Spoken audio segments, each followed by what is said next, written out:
एक नया ट्रेंड जो देखने को आया, जो कि नूपुर शर्मा के केस में भी आई थिंक बहुत इंपॉर्टेंट जिसने रोल प्ले किया था, is there are specific journalist who call themselves journalist targeting other journalists, you know, through situations like these, right? And then actually they don't mind even if it comes to a situation जहाँ पे किसी की जान को खतरा हो जाए. What is this trend and why is this happening? If you could also add, Ajit and Rahul, threats you receive and this targeting of journalists by the other journalists because of ideologies basically. वो वही अभी नुपुर बता रहे थे ना अपने statement के पहले हिस्से में कि जैसे न्यूट्रल शब्द का प्रयोग वो करते हैं जिनकी रीढ़ की हड्डी नहीं होती है, तो जिनको जो बोलना चाहिए था इस पूरे प्रकरण पे, चाहे नुपुर शर्मा वाला हो या नू मेवात दिल्ली हिंदू विरोधी दंगे या जो भी इस तरह का होता है, उस पे ये लोग बोलेंगे क्या? इनके सामने प्रश्न आ जाता है, क्योंकि उसमें तो एक ही पक्ष है, दंगे नहीं होने चाहिए. कल या परसों गुजरात के ही किसी शहर में पत्थरबाजी हुई है, तो आप बताइए खेड़ा में, तो अब उसमें तो दूसरा पक्ष है ही नहीं ना. उसमें वीडियो दिख रहा है, इतना बड़ा बड़ा पत्थर आ रहा है. उसमें अब जो लेफ्ट वाले जर्नलिस्ट हैं, लेफ्ट या लेफ्ट नहीं, वो बोलेंगे क्या? अब ये भी तो घिस चुका है ना कि नहीं वो अनपढ़ हैं, वो गरीबी में है, प्रताड़ित हैं, इसलिए उन्होंने पत्थर उठा लिया. अब ये भी nobody buys into that kind of shit. तो अब ये क्या कर रहे हैं, दूसरे पे जो क्वेश्चन कर रहा है उसको तुम नफरत फैला रहे हो, तुम हेट फैला रहे हो. तो ये भी अब मुझे लगता है कि nobody believes in that particular shit as well. उसमें भी किसी को विश्वास नहीं, सब जानते. इसीलिए ये लोग, रवीश कुमार को अगर 6 लाख व्यूज़ आ जाते हैं या वो एक पोस्ट लिखता है, कमेंट 1600 आ गए, आप जाके पढ़िए, 1400 कमेंट गालियां होती हैं. तो किसी को ये लगता हो ऊपर से कि अरे रीच बहुत अधिक है, इंगेजमेंट बहुत अधिक है, तो क्वालिटी ऑफ रीच देखिए कि कोई गालियां सुन रहा है, उससे बढ़िया तो वेश्या है कि कम से कम वो बोलती है कि मैं वेश्या हूँ, मेरे यहाँ आप आनंद करने के लिए आइए, मुझे देखिए, सराहिए, नाचते देखिए. उसमें सत्यनिष्ठा है. लेकिन ये कह रहे हैं कि नहीं नहीं नहीं नहीं, मैं तो एकदम पुजारन हूँ और मैं संध्या और प्रातः पूजन करती हूँ और भीतर में कुछ और ही चल रहा है इनके. तो इस तरह के लोग हैं. अब यहाँ पे मतलब मूलतः वही बात है कि जब आपके पास कहने के लिए कुछ नहीं होगा, then you start to attack the other side. क्यों? क्योंकि पॉलिटिकली आपके स्टेटमेंट को फिर ये 14 पत्रकार का जो लिस्ट निकालते हैं वही है ना कि ये हेट फैलाते हैं. वो हेट नहीं फैलाते, वो एक्चुअल रिपोर्टिंग कर रहे हैं उन केसेस पे.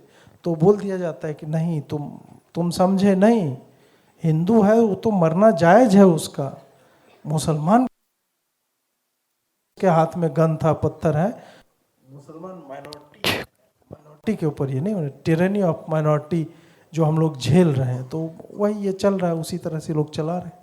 बाय द वे, आप जिसके बारे में बात कर रहे थे, काजल हिंदुस्तानी, शील बी आप next in the panel. She is the latest target and she has been for a very long time and she is being hounded, she is being abused. उनके सिंपल बातों को जब वो हिंदू हित की बात कर रही है, and she is talking about crimes against Hindus, she is being written about extensively, lied about extensively, and getting threats extensively. So the pattern of targeting Hindu women never stops. So I just wanted to make that limited. Sorry, Rahul, please go on.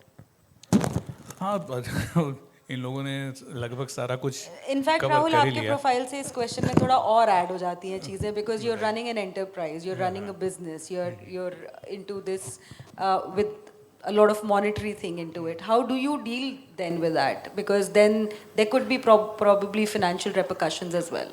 बिल्कुल, I mean जो threats होते हैं, कोई भी legal वगैरह खर्चे जो होते हैं, मतलब एक केस हो गया, उसके पीछे लिटरली हज़ारों, कभी कभी लाखों आपके चले जाएंगे. तो फिर आप ऐसे में कोई भी बिज़नेस कैसे चला पाएंगे? और अच्छी बात यह है कि मैं गुजरात में बैठा हूँ जहाँ बिजनेस या धंधा बुरी बात नहीं है भाई, वो चलाना है उसको. अगर उसमें कोई रोड़े अटकाएगा तो फिर जर्नलिज्म भी, उसका भी बिजनेस है. जर्नलिज्म एक अपनी जगह एक अच्छा काम है, मिशन है, जो भी है, लेकिन एक मीडिया हाउस चलाना बिजनेस है. तो ये डर तो जायज़ रहता ही है। एक तो एडेड जो हो गया सेफ्टी, फिजिकल सेफ्टी की, जैसे सागर ने बात की, या नूपुर को भी आए दिन हजार तरह के थ्रेट्स आते हैं। अजीत के लिए तो खैर आई कैंट इमेजिन को क्या क्या आता होगा।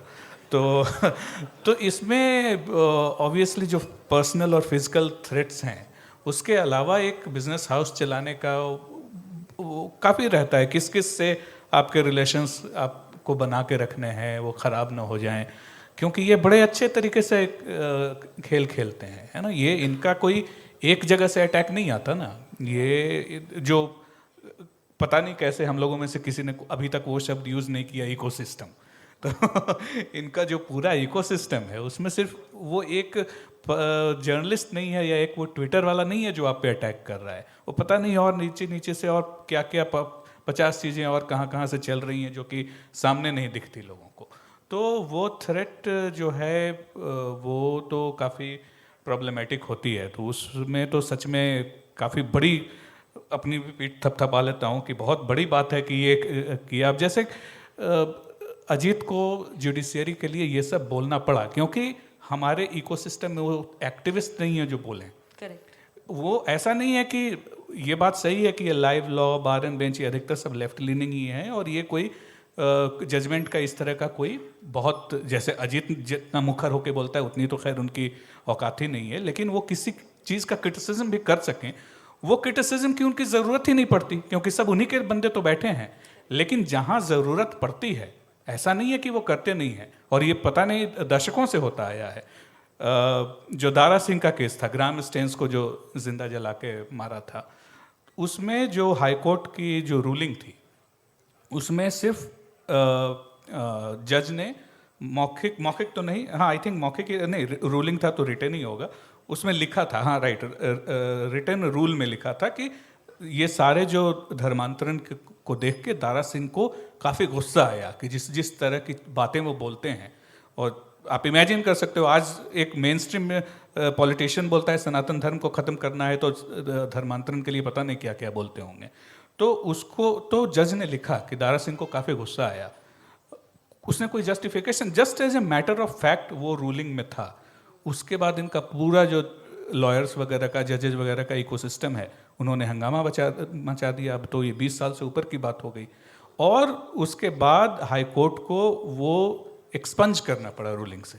तो ये आप 20-25 साल, अभी आप देख लीजिए, ये जिन्होंने राम मंदिर के वक्त दिया, जो पिछले CJI थे, गोगोई के खिलाफ कैसे कैसे बातें बोला। ऐसा थोड़ी है कि, लेकिन इनके पत्रकारों को नहीं बोलना पड़ता।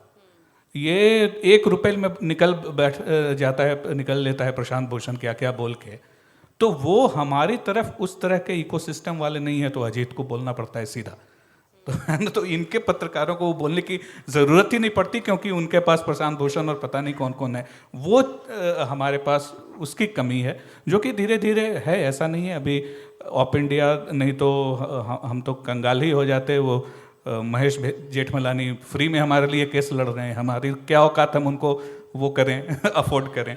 तो हमें भी कुछ कुछ सपोर्ट मिल जाता है, लेकिन मेन बात वो इकोसिस्टम वाली ही आ जाती है कि उससे ये जो डर है, ये डर आपको एक्चुअल में घाटा पहुंचा सकता है। वो इसलिए है कि हमारे पास उस तरीके का सपोर्ट सिस्टम या इकोसिस्टम नहीं है।